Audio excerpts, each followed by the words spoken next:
What up, y'all? Today we're going to be reacting to the hurtful rise of JasonTheWeen. I want to do a lot of these, for the bigger streamers. So I want to do Jason. I want to do Blackboy Max. I want to do Kai Cenat, Phantom. All the big guys. I'm just curious, like, about their come up. Like, not just where do you come from, like what city you from, but like, did you always start on Twitch? Were you YouTube first? Did you blow up on TikTok? And I know, a lot of the background for a lot of these guys. But there's some that I'm curious about that I don't know. So today we're gonna be looking at Jason. If you guys like the video, leave a like. If you want to see more content like this, please subscribe to the channel. Really helps out. All right, let's get started. JasonTheWeen has lost and won everything in the span of 3 years. He went from some random kid calling e-girls I'm just kidding. to collaborating with the biggest streamers on the platform. His exponential growth did not come without sacrifice though. I'm glad you busy and doing well. I don't know what to say. I just want you to know I am not happy. Just remember when you were little, we spent a lot of time together and now you changed too much. So let me tell you the entire story. Jason used to be like every other teenager. I want to become a YouTuber. I want to become a streamer. And so he tried it for himself too. In 2018, he streamed on Twitch exactly 2 times. He was around 14 at the time though, so he was probably like, nah, I got better things to do. Like jerking. It wouldn't be until Man, that's one thing with these new guys, man. And I say this a lot. Like, I wish that I had got started earlier. I wish that I had got started in high school. And a lot of these guys are lucky because they had COVID and everyone was inside and shit like that. Like, it was such a perfect opportunity to get started, and I should have seen it. But life happens. But yeah, that's awesome, man. Getting started at a young age is dope because you can start to build your audience. Your audience grows with you, so on and so forth. But yeah, that's one thing I look back and I'm like, man, I would, because we did some funny shit, man. Whether it was on the game or IRL, whatever. Like, I just wish that I had gotten started a little earlier. 2021, where he would take his influencer career a bit more seriously. As we all know, quarantine hit the world like a truck in anime. Yep. Suddenly, everybody had way too much free time. Some people worked out, others watched Netflix all day, and Jason decided... What were y'all doing during COVID? Were you just locked in, just watching videos and shit? Or were you actually, like, did you have to work from home? Like, were you working remotely? Like, I'm just curious, what were y'all doing? He would become TikTok famous, I had to no work matter what it takes. When Money Sniper was the name of his first account, and he would post these types of videos. Hey, did y'all know that your phone screen actually smells really good, like fresh fruit? Take a sniff with me. I could never do that, but it would turn out to be the stepping stone to his first taste of real success. Jason would continue doing these cringy TikToks for about a year. Reasons why you should be with me instead of him. Reason number 1, if you with me, nothing has ever heard of you. Except one thing, if you know what I mean. He would occasionally hop on Twitch and also try YouTube for a change. His content was mostly games like Valorant, a bit of Warzone, a bit of Roblox, and he also stepped into the world of e-dating. Those lips are so nice, no cat. You know what they look good on? Hey, yo, hey, time. Which is pretty insane foreshadowing, but you'll get why in a second. His Discord name was also Godly Booty too. Just wanted to point that out. Now let's quickly go back to his TikToks. They might seem like humiliation rituals, but they proved to be very effective. Using this cringe persona, he was able to get millions of views on his videos and built his first loyal fan base. He was known as that one cringe kid on TikTok, and that made him stand out. Everybody famous is kinda known for something, right? iShowSpeed blew up because he kept barking and raging. Queso blew up because he's built like a 1x1 Lego piece. And Jason does this. Reasons why you should let me be your Valentine. Reason number 1, I'll rub your feet while we watch Euphoria, if you know what I'm saying. TikTok was paying nothing though. He was able to buy Louis glasses, but that's pretty much it. So in August of 2022, he would finally commit to streaming. With an average of around 100 viewers that mostly came from his TikToks. He streamed pretty much every day, doing mostly Valorant and the mentioned e-dates now. But he did it differently this time. He took the goofy personality from TikTok and displayed it on stream. Slurp that dick till it comes. Smack my ass. Now couple that with random e-girls that he hired off of ePal to play Valorant with him, and he just created the perfect formula for the most cringe yet funny content in his space. And Wait, why did you catch it straight? What the fuck? And he just created the perfect formula for the most cringe. Bro said cringe and put a picture of Duke Dennis. Why the fuck did he catch a stray? What the fuck? Yet funny content in his space, and that made him get his first semi-viral clips. Your hobbies. My hobbies? Yeah. My hobbies is being dominant, Okay. The little growth that he experienced was nice and all, but he was paying his e-kittens like $3 per Valorant game, so Jason had to find other ways to grow too. Luckily for him, he donated some of his hard-earned cash to Prod, a well-established Valorant streamer even back then. Jason took the risk and asked him in the donation if he wanted to play with him. Not in that way. Normally when a streamer sees somebody begging for a shoutout, they just straight up ignore it, but Prod already knew who Jason was due to his few viral clips. And so he agreed, and they quickly became friends. This helped him a ton. He went from peaking at 200 max viewers in August to 3,000 max viewers in September. That's like a lot of growth in a month. With that momentum, Jason went absolutely nuts with the streams. He started doing more variety content, since that was what the viewers actually wanted. He made songs. Whatever this is. And he met a ton of other famous streamers since this whole e-dating thing was going crazy at the time. He met people like Stable Ronaldo, Clayx, and Sneeko. He wasn't e-dating them, but like they did streams together. The viewers absolutely loved seeing him do outrageous things in front of girls. And he would even step it up a notch by doing IRL streams, where he would talk to girls while they put makeup on him. Now this was all still for entertainment and content purposes only. He would go on a random e-date or makeup. And that's crazy because that's how I kind of came across Jason. Was I think I was watching it. It's like I think it was a Kai Cenat e-date. I think so. I think it was a Kai Cenat, not an e-date, but like a 1v20. Like it was a girl and there was 20 dudes. And I think he was on one of them. And then after that, it was a Song Wars, and I saw him versus Ray. And so I was like, oh shit, like he's funny. And I would see I saw the clips on TikTok, but I didn't see the cringe shit. I just saw some like, there's probably like some stream clips or something like that. But that's how I initially, like got put onto him. And then I think I saw a clip of him say he was from Dallas. I was like, oh shit, like I'm from Houston, like that's cool. And I started watching his subathon and yada yada yada. So Stream, do his cringe thing. Pee in her mouth? Yo! And he would go semi-viral with it. Everybody's happy. But people who watch hours of this stuff want to see character development. You don't want to feel just cringe all the time. You want all kinds of different emotions, like in a K-drama. So let me introduce you to Mira. They first met through Shorting Ali, another streamer, and she would be the start of a cycle that would repeat itself over and over again, each time making Jason more and more famous, in exchange for something not too pleasant. Mira and Jason just started off as friends, and Jason would put on his typical cringe persona for the content.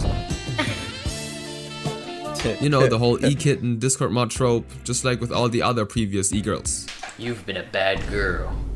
But Mira was different. He would spend more and more time with her outside this whole e-dating content farm. Bye, Jason. Okay, bye. Love you. I love you. Me too. Wait, she said it first. Because they actually connected quite well. She became a recurring character. He would even create entire songs and detailed paintings for her. Okay, those might not be the best examples, but the important thing is, part of it actually seemed genuine. Behind the content, there seemed to be actual feelings. And the viewers felt that too. All roots end with Mira.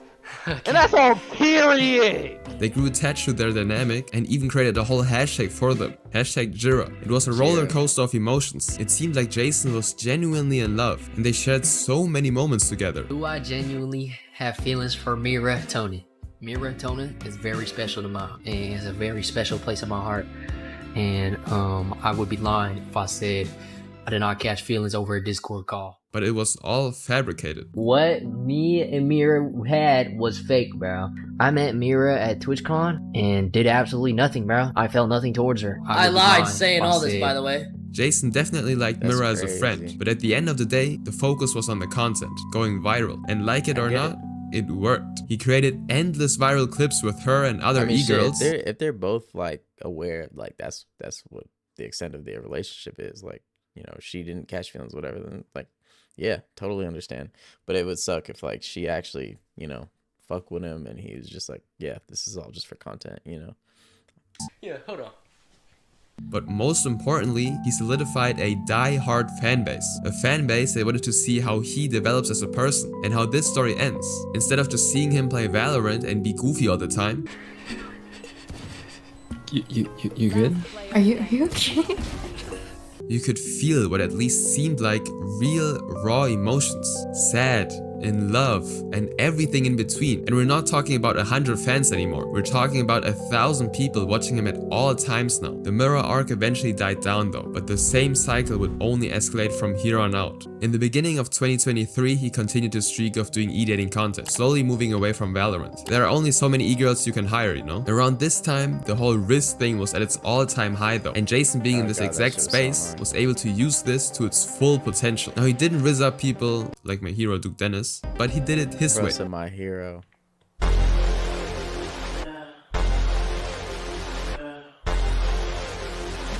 This was around the time I actually found him, because his clips were everywhere. TikTok, Instagram. That's the shit I seen, bro. That's the clips I seen. That's exactly what I saw. It was just his stupid ass looking at the camera playing some music, bro. YouTube. You'd find him staring at the camera while the girl he's talking to feels visibly uncomfortable. I wasn't the only one finding his TikToks though. A person who would later become one of the most important characters in his stream saw his TikToks too, Yujin. After being a fan of Jason and watching his streams, she decided to reach out, and so she appeared on a stream for the first time. And yes, history repeats itself. So, after a bit more investigative research, I found out that they probably met through a mutual before the whole thing actually started, but for the sake of the story, we'll keep it pushing. #Yujin or some shit became a thing now. The new love story of will they or will they not. Alongside the Riz Stare content machine that was running, both the new and the old viewers were hooked on the Jason and Yujin story, and it felt even more genuine this time. They would talk for hours on end. He would do IRL streams with her, make songs entirely dedicated to Yujin. Give me a reason I should stay,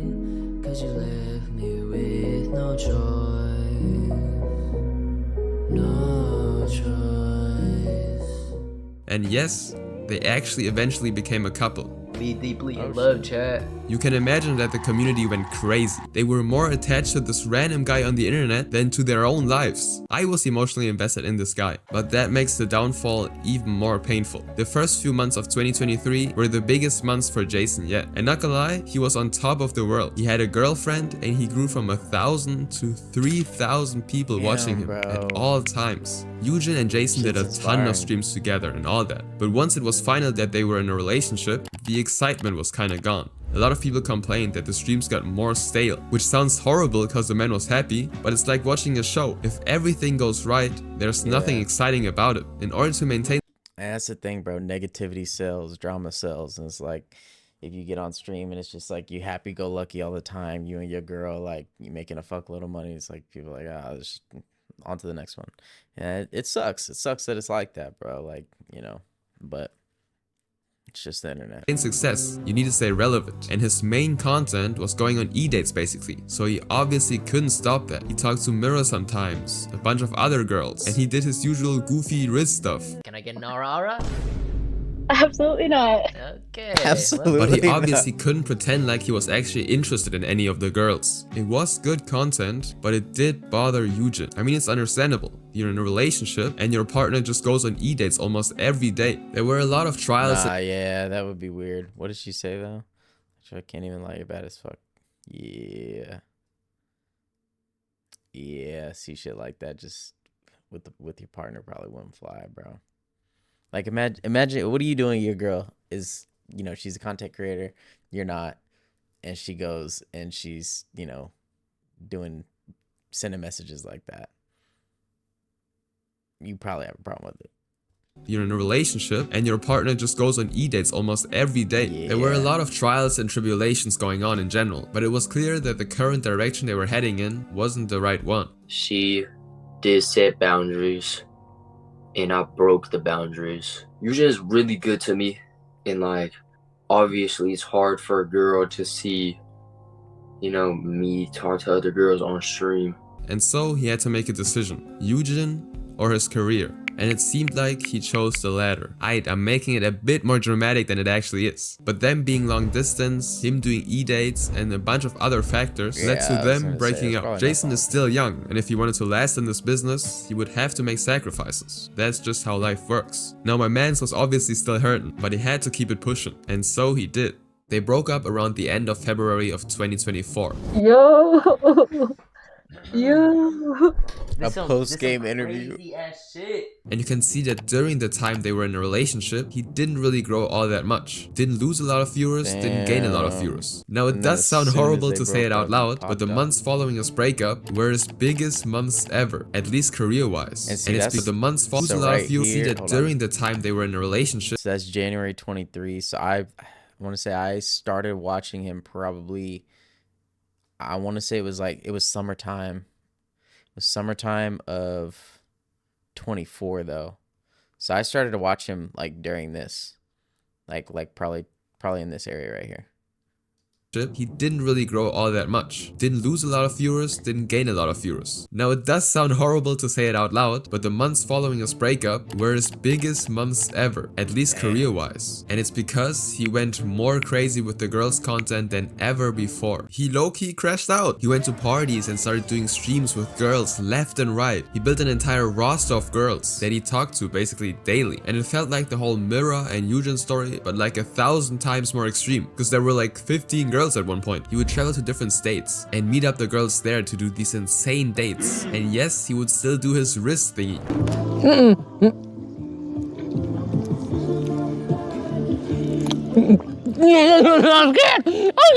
Let's take Sa for example. They would talk on Discord, meet up, and he would show up on her birthday. You don't know how to play with slime. Were you not a slime kid? I'm not a slime kid. I was an iPad kid. Next thing you know, he's with an entirely different girl doing the exact same thing. And he would just sometimes rotate. Every stream felt like an entire movie. It had a background story, it had lore behind it. And trust me, it got really deep. People call it the Weenieverse because of how many girls and characters played a role in these streams. Like, look at this. How complicated can a stream be? Nah, wait, that's crazy. Bro had a whole Weenieverse. Girls and characters played a role in these streams. Like, look at this. How complicated can a stream be? Alright, there's some beef between Selena and Alyssa. Followed YBG for a year? Was this all planned in Prologue? Went to Jessica's party surrounded by 6-foot fashion demon ABBs. Wow, bro. It's crazy how I met them both on Hinge, and they are somehow connected. And then boom, Jessica, for those that don't know, threw a birthday party recently which started some beef. Well, and that's the most parasocial fucking graph I've ever seen in my life, bro. Like, you actually have to be so completely unemployed to put that together. That's crazy. People loved it. Sure, he was definitely still recovering from his first relationship. You're a weirdo, bro. Bro, why y'all digging into the past and finding like quotes like that, bro? Like, it's one thing. I'm not crying, bro, but if we're only talking about growth here, in 2 months, he went from an average of 3,000 people watching him to 8,000 viewers analyzing his every move. Prime Jason was back. Now his growth did not stop at all. And that is because he joined a group that is gonna change his life in the following years. FaZe. I mentioned that Jason had connected with Stable Ronaldo early on, and he would be the one introducing Jason to the whole FaZe group. And at the end of April, he would officially join. By doing that, he had the ability to hold FaZe that Jason had connected with. At the end of April, he would officially join. By doing that, he had the ability to collaborate with so many other creators, such as Plagueboy Max, Lacey, and a bunch of other guys. Networking with these guys and being for the streets got him to an average of 10,000 people watching him. He literally made $100,000 in June, but his life is by far not perfect. We can all agree that he's a pretty busy guy with the girls thing, traveling, and FaZe, but his family is still not used to that. He's still in college, for example, doing information systems. If right now you dropped out, what would be your parents' response? Like without telling them? Without telling them? Oh, hell no. My parents would cry, I feel like. In general, his family also feels like he's too busy these days. Told my aunt, like, I was gonna be in LA for a minute, and she was like, cause I grew up close to my aunt, she took me to church and shit. She texted me, oh my God, this crushed my soul. Look, I'm glad you busy and doing well. I don't know what to say, I just want you to know I am not happy. Just remember when you were little, we spent a lot of time together, and now you changed too much. No family time, money so important, make you forget all the good things. Nah, I was like, I don't like texts like that, bro. Like, it's like, yeah, like, I mean, obviously you see success, you've grown up, you've matured, like, you're not the same little kid that, you know, you can be taking to church and stuff all the time, bro. But like, you can say you miss somebody and say like, hey, like, don't be a stranger. Like, there's better ways to say it, bro. But like, oh, money's too important to you now. You forget about everybody. You changed it. Like, that's crazy, bro. Like, damn. No, that's not right. But just like the story with Yujin, if you're having this kind of success at such a young age, you need to ride that wave, man. Even if that means that you gotta neglect some other things. Jason is at his peak right now. Just think about it now, bro. Now he's got the means to put his family on. He's set for life, bro. Like, I mean, let's keep it a stack. I really think it's hard to tell right now between Jason and Max who's gonna be like, you know, I know they call it the golden boy, but like, who's gonna be the face of FaZe going forward? Who's gonna be the guy? Who's gonna be the next Kai?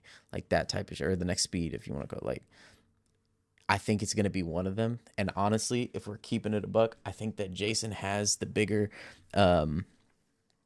opportunity to be that, because not only has he, you know, he's part of the WL community, but he also has now the Poggers community too, with like, you know, he's got Pokies folks that watch him, and QT Cinderella and all that kind of stuff. And now he's got like the K-pop groups. Anyways, he's just got such a broad international group of viewers and, you know, supporters, that I think that he has the most potential as far as growth. Like his reach goes further. But I definitely think strong second place is Max, bro. Max is on a tear right now. But yeah, man, that's dope. I wholeheartedly believe that he will keep blowing up the following months and hopefully the following years. Subscribe so I can get some motion too, dude. Yeah, man. Absolutely. Y'all make sure y'all subscribe. Yapmaster, man. That was a dope ass video. I just realized either Max a full on loser with no. It's cool to see. It's cool to see. You know, the come up of these guys. And like I said, I want to do more of these, kind of watching, you know, all the different ones, because like one day, hopefully, if I make it like, you know, even remotely close to this, I'd like somebody to make some shit like this about me. You know, I don't know how much of my information's out there, but I'd love to react to like, oh shit, like damn, like looking back at all the stuff that we used to do, whatever. But yeah, man, this is sick. This is really cool. I'm happy for Jason. Shout out Jason. Shout out Yapmaster. Again, y'all make sure y'all like and subscribe his video, like and subscribe my video. But yeah, man, on to the next one. I appreciate you guys for watching today. Catch you later. Peace.